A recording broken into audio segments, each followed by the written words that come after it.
On my door, a dull brass plate says Private Detective. The few friends I have call me Carnby.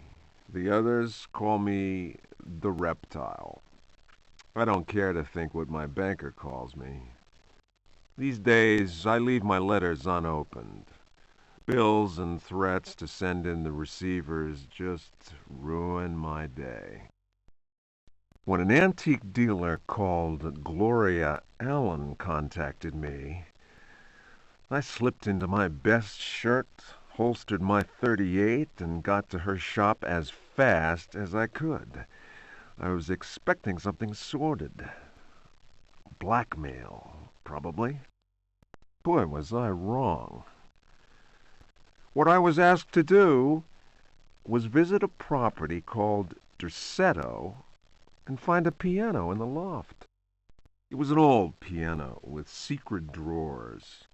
The kind people who buy stuff in antique stores go crazy over. The Derceto house is supposed to be piled high with classy junk. Furniture, books, paintings. It looked like whoever owned Derceto was about to get cleaned out.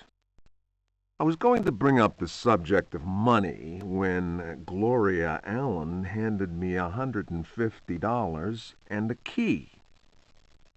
I kept myself from grinning at the thought of my banker's surprise. He doesn't like his victims getting away. I looked over a copy of the police report. The former owner of Derceto, a guy called J. Hartwood, had hanged himself in the loft. The coroner concluded it was a clear-cut case of suicide. I promised Gloria Allen I'd give the place a look over. My report will be ready in a couple of days. I've been reading up on the history of the old house. It's the kind of place ghosts run away from in terror. Grisly murders, curses, lunacy. Luckily, devil worship makes me smile, so this is my idea of a paid vacation.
They are coming!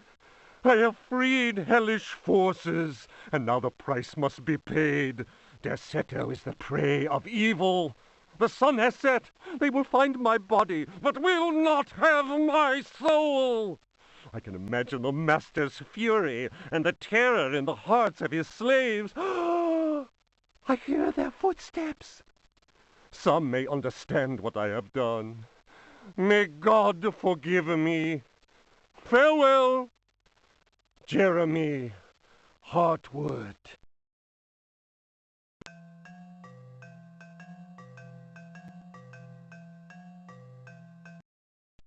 Fragment of the Myth of the Golden Fleece.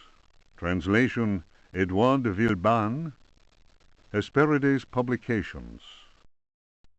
Then Perseus came across Ichios, who had been turned into stone. He spoke to his companions and said, "Beware of the Medusa. He who looks into their eyes is doomed to the same fate as that which befell poor Ichios, and will never more set eyes on Seriphos." "Must we go blindfolded?" asked Eumolpus. "Take up your bronze shields and polish them until they flash in the sun," answered Perseus. "Fill your hearts with courage. May Artemis guide us as though we were an arrow from her quiver." But Eumolpus was not satisfied. "Why do that, Perseus? Is 3 inches of sharpened metal not enough to destroy these accursed creatures?" Then Perseus drew his sword, which shone and glittered in the sun, and with it he dazzled Eumolpus.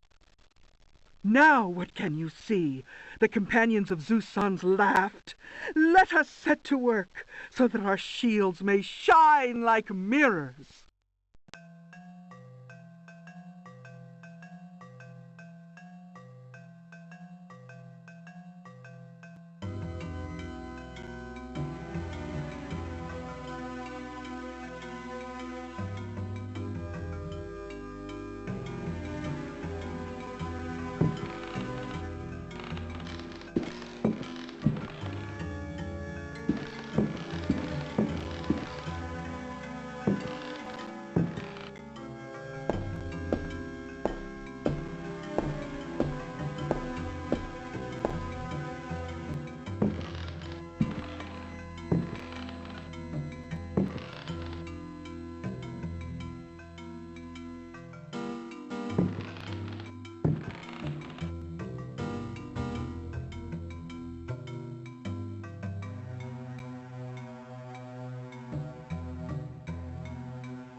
Diary of Jeremy Hartwood. September 27th, 1924. I have decided to keep this diary. Too many inexplicable events have taken place recently. Never have dreams so haunted my every waking moment. Perhaps my romantic mind was too dull, and has only now woken up to these new paths and visions. Some, seeing my recent paintings, may question my sanity. I can only ask them, what is sanity? Where does madness begin? September 28th, 1924. The night is pitch black. I am again drenched in sweat. I was wandering in the dunes, among giant standing stones. They were arranged in a circle, and the wind whistled about them. I plunged my hand into the soil and felt that repulsive thing which was trying to catch me. It seized me. I struggled to break free of its loathsome embrace and managed to tear my hand away. It was covered in sticky substance. I was gripping a knife. October 5th, 1924.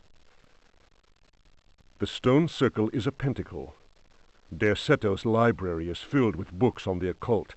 I will study those books until I find some explanation for the dreams. The visions that haunt me must be connected to my discoveries. I shall have to undertake a profound exploration of my dreams. December 16th. Dear God, I have found the knife. It was hidden here, and what I have learned fills me with apprehension. It is a sacrificial dagger belonging to some unholy cult.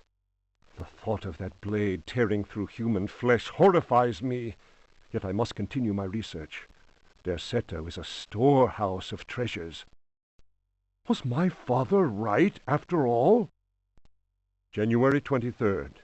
I spend all my days plunged in dusty books. The servants are convinced I am mad. At night, I awaken them with my screams. The dreams are draining what sanity I still have. I have tried staying awake, but in vain. My visions have changed. No doubt the influence of my father's research. February 7th, 1925. The Dark Man, that is what I call him, has revealed his true face to me. He appeared, as usual, near the fireplace, but this time he approached me. His terrible smile will haunt me to my dying day. His breath was ice, and his burning eyes froze me. I could not move. I know, as surely as I have ever known anything, that the face I saw, the face that has turned my nights into hellish torture, is the mask of death. March 10th. My exhaustion is beyond description. The endless reading burns my eyes. It seems that pirates frequented the area. Dr. Herbert insists I keep to my bed. I have moved to another bedroom and sleep much better now. The Dark Man has not gone, however. I know it. He will wait for as long as he must. Unless I, Jeremy Hartwood, can find a way to send him back to whatever hell he comes from. March 11th. My poor knowledge of Greek and Latin is a serious handicap to my reading. I have, nevertheless, made a great step forward. I drew the symbol on the floor. He can no longer go there. I want him to understand that I can do the same thing in my bedroom. I can imagine his rage and frustration. Only last night he found his way back into my dreams. March 13th. The translation will seriously dent what money I have left. I cannot paint. My pictures are clearly the work of a lunatic. The collector Thornhill's embarrassed smile was proof of that. March 29th. He has come back. He found the door to my dreams. I am too weary to attempt any defense. I have no strength left to fight, and he knows it. He considers me dead already. Could I possibly? March 30th. How ironic! The cave my father sought for so many years is here, beneath the house. Waits. The butler discovered a crack in the cellar wall. A breeze blows in through it, icy and repugnant. I am filled with horror at the thought of my father dying in this place. I will carry to my grave the vision of his face contorted in the agony of that fatal heart attack. His body was twisted. He had wept. His fingernails were torn and bloody from scrabbling at the floor. Dr. Gray concluded that death had been due to a heart attack. It was Waits, who some time later was informed that my poor father had in fact bitten off his tongue and choked on his own blood. March 31st. I explored the caverns in a dream. The dark man came with me. Strangely, I felt almost well. How can I describe what I saw? No. What words are capable of explaining such evil? I realized that my death was of no interest to him. The dark man wants something else. He seeks a body. His avid servants are now free. I am the cause. It is almost funny. A curse is on Derceto. From the foundations to the very rooftop, I can no longer struggle, let alone eradicate the evil that grips the house. The end is very near, I can feel it. I have taken the decision to... May he who finds this diary pray for my soul.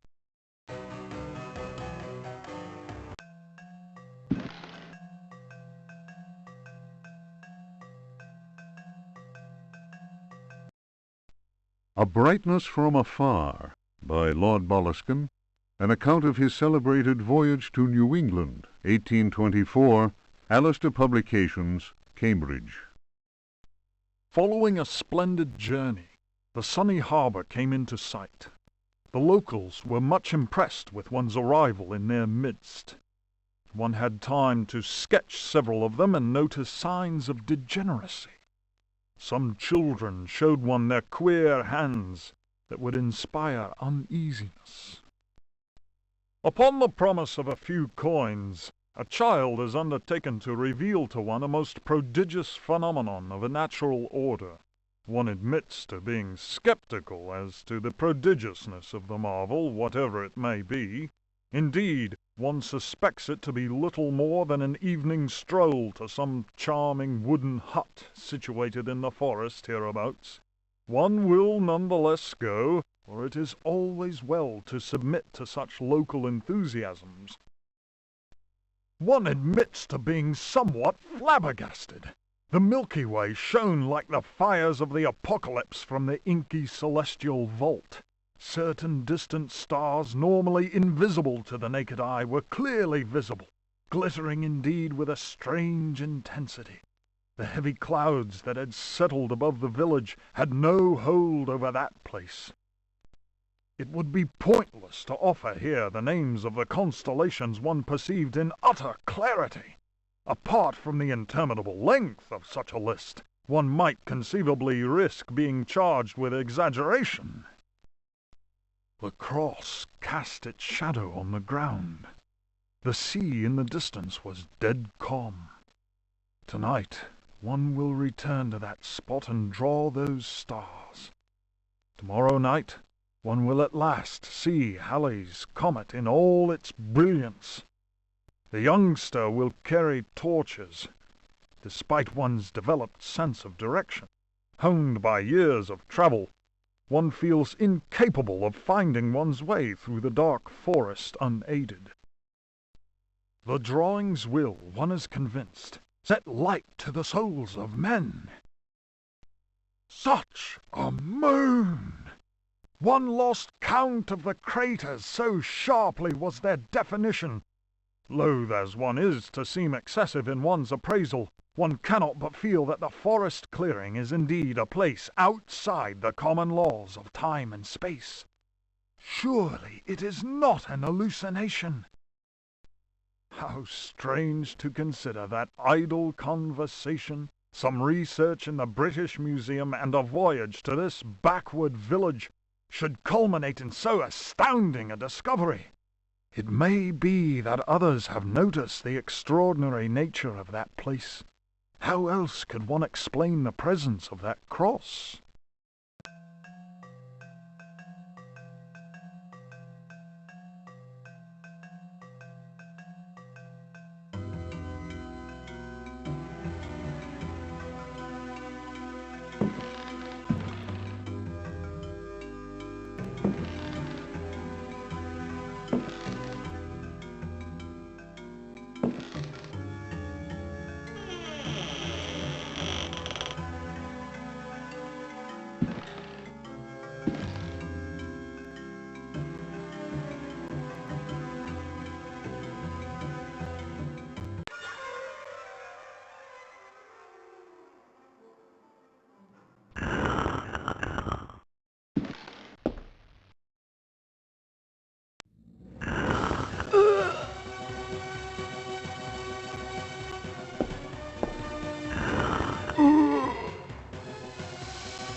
Memories by Alistair Boleskine. Printed in London, A. Machin, editor, 1833. It was during a conversation with G that one first heard of the New England fishing village of I. The area was apparently the ideal place from which to witness unusual phenomena in space. The quality of the air, along with the conjunction of several favorable factors, made one impatient to get started. Having gleaned what information one could from the British Museum, one set off with all haste. One's work on space and comets in particular had met with a warm response, and one thought it judicious to include several original sketches of the phenomenon, sketches which one felt were sure to arouse a great deal of keen interest in the scientific circles of 1834. One refers naturally to the passage of Halley's comet. Editor's note: Lord Boleskine's memoirs end at this point. Who knows what extraordinary contributions he might still have made had he not succumbed during his visit to New England to dementia, followed by an early death in St. Andrew's Hospital.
Daemonia Particularis, Signs and Rituals, by Heinrich Cassel, Ring Publications. The ritual of invocation demands that the officiant be pure.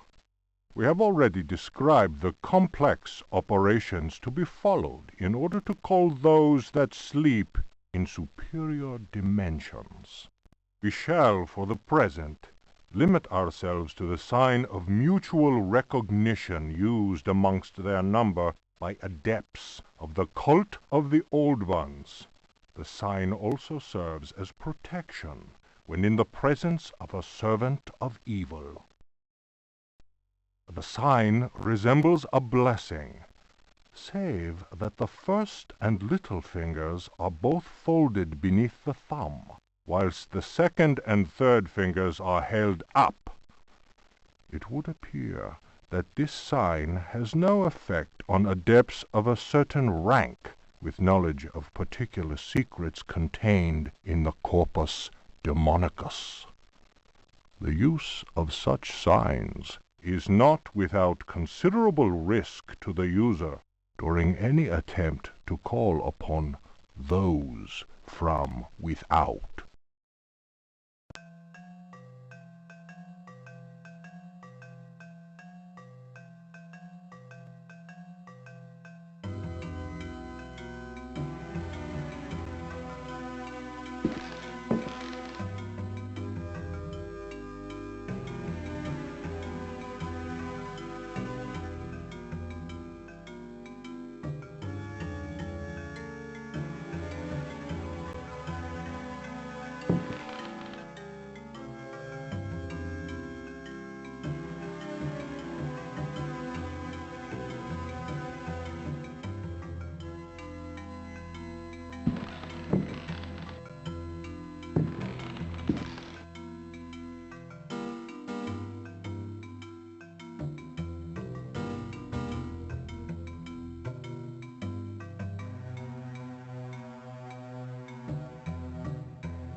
The Creatures of Night by Hubertus the Bald, translated from Latin by his brother in prayer, Fratre Johann Marcus. Of monstrosity. You who read me know that night engenders monsters, and that night creatures exist. The accursed book of Abdul al-Hazred is clear on this matter. That is not dead which can eternal lie. Unhappy he who knows that book. Unhappy he whose eyes alight upon that foulest of texts. Unhappy he who implores the standing stones, for he will free the powers of darkness. Of the pit. Stagnant waters are like the memory of men. Beneath the surface calm, clawed beasts await, and are known to initiates as the deep ones. Awaiting his prey, the deep one seizes him and drags him down to the abyss, where Dagon, the cruel god, swims and reveres him whose name may not be pronounced. Of libraries. Unhappy he who frees the prowler. Unhappy he who meets the prowler erring among the books. He generates the vagabond that comes from other spheres. He believes the vagabond does not exist. He will feel the embrace of death, for in the eyes of the vagabond, books are no more than dreams, stone no more than wind. The vagabond knows how to take the breath of the reckless. Of strife. He who speaks does not know, and believes he is able to kill the creatures of the night. Folly. Evil is conjured up by science and secrecy.